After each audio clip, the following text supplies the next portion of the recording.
দুর্নীতিকাণ্ডের মধ্যে এই মুহূর্তে বাজার খুব গরম ডিমের। প্রতি পিস ডিম বিক্রি হচ্ছে 14 টাকায়, অর্থাৎ 56 টাকা এক হালি ডিমের দাম। ভাবা যায়, বাংলাদেশে ডিমের দাম 14 টাকা করে প্রতি পিস। কদিন আগেও যেটা 8 টাকা থেকে 10 টাকা 12 টাকা হতে হতে আজকে 14 টাকা উঠেছে।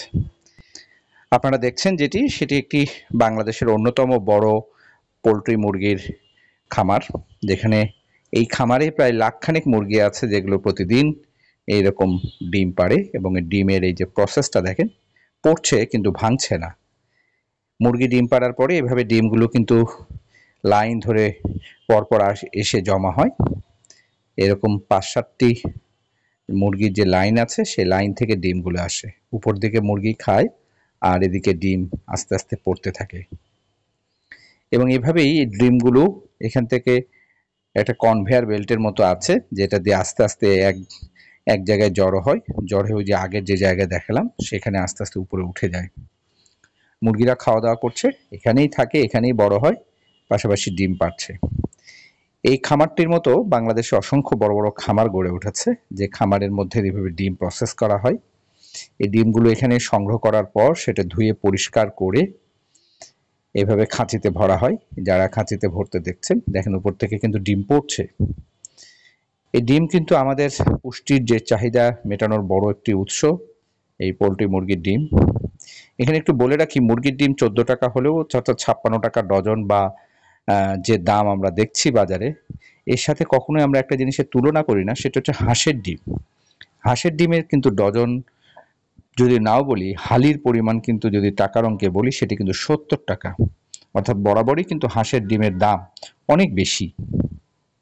তো যে কথাটি বলছিলাম, যে পোলট্রি মুরগির এই খামারের যে প্রতিদিন লাখ লাখ ডিম আসে, এই ডিমের মূল্য নির্ধারণটা হয়ে থাকে SMS এর মাধ্যমে, এবং এটির কিন্তু একটি নির্দিষ্ট যে মধ্যবর্তী যে ক্রেতা আছে, সে ডিমগুলো নিয়ে তারপরে সেগুলো বাজারে সরবরাহ করে।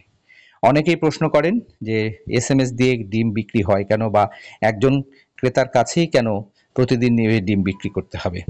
এটি আপনাকে সাপ্লাই চেনের বিজনেসটা বুঝতে হবে। ধরেন প্রতিদিন 1 লাখ মুরগির ডিম এই খামার থেকে বের হয়। একদিন যদি আপনি বিক্রি করতে না পারেন, তাহলে 1 লাখ ডিম আপনি রাখবেন কোথায়? সে সুযোগ কিন্তু খামারিদের নেই। এইভাবে আপনি ডিম সাজিয়ে রাখলে সেই জায়গাও কিন্তু খামারে রাখা সম্ভব না। প্রতিদিন লাখ লাখ ডিম কিন্তু পরিবহন করতে হয় বলেই যে খামারি আছে, সেই খামারির যে আড়তদার, পাইকারি বিক্রেতা আছে, তাদের কাছে এগুলো ডিম বিক্রি করতে হয়। কারণ আমি আগেই বলেছি, দেখেন এই এতটুকুন ডিম রাখার জন্য কত লম্বা জায়গা প্রয়োজন হচ্ছে। তাহলে আমরা যখনই, বা ভোক্তাও মাঝে মাঝে বলে থাকে, কেন SMS এর মাধ্যমে ডিম বিক্রি হবে? এটার কারণ হচ্ছে একটাই, ডিমের দাম তারা নির্ধারণ করে। সেই প্রক্রিয়াটা নিয়ে আরো স্বচ্ছ কিভাবে করা যায় সেদিকে উদ্যোগ নিতে হবে। কারণ কোনো ব্যবসায়ী বা আপনিও চাইবেন না আপনার প্রতিদিন 365 দিন রাত দিন কোনো সাপ্তাহিক ছুটি নেই কিন্তু মুরগির ডিম পাড়ার।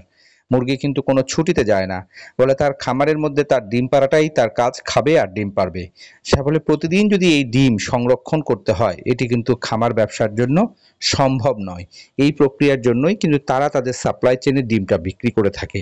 সেই প্রক্রিয়াটাকে আরো কত স্বচ্ছ করা যায়, দেখেন শত শত ডিম কিন্তু এরকম কনভেয়ার বেল্টের মধ্যে দিয়ে আস্তে আস্তে, কিন্তু এটা ডিমের কনভেয়ার বেল্ট, এয়ারপোর্টের লাগেজ আসার মতো করেই কিন্তু দেখেন চলে আসছে, কোনো হাতের ছোঁয়া নেই। ফলে এরকম 1 2 3 স্তর 4 স্তর কিন্তু মুরগির লাইন আছে, যে লাইনের মধ্যে দিয়ে মুরগি খাওয়া দাওয়া করছে, আর নিচ দিয়ে ডিম পারলে সে ডিম গড়িয়ে আসছে, এবং ডিমগুলো কিন্তু ভাঙছেও না। আগের দিনে একটা বড় বিষয় ছিল, আমাদের মুরগির ডিম পচা পাওয়া যেত, তার কারণ কিন্তু পরিবহন ব্যবস্থা সহ সংরক্ষণের অভাব ছিল, সেটি কিন্তু এখন আর নেই।